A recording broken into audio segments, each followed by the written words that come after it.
Hello నా ప్రియమైన కుక్కు clock, నువ్వంటే నాకు చాలా ఇష్టం. నా దగ్గర ఉన్న అన్ని వస్తువుల కంటే నువ్వంటేనే చాలా ఇష్టం.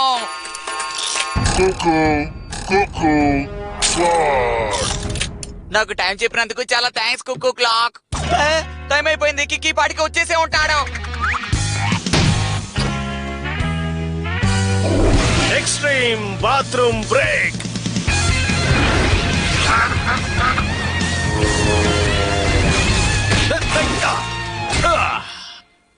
కిక్కో, ఇది గంతర్ గడియారం.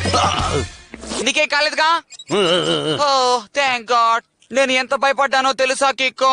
గంతర్, ఒక చిన్న తప్పు జరిగింది. కాదు కాదు కాదు కాదు, ఇదంతా నా తప్పు. నిజానికి నేను టాయిలెట్ ని ఇక్కడ పెట్టుండాలి. అది కాదు గంతర్, నీ గోడకి నేను గుద్దుకున్నాను. ఓ దానికే ఉందిలే. నాకు కుక్కకి ఏమైనా జరిగిందంటే నీ దుమ్ము దులిపేస్తానా. అదంటే నాకు ప్రాణం.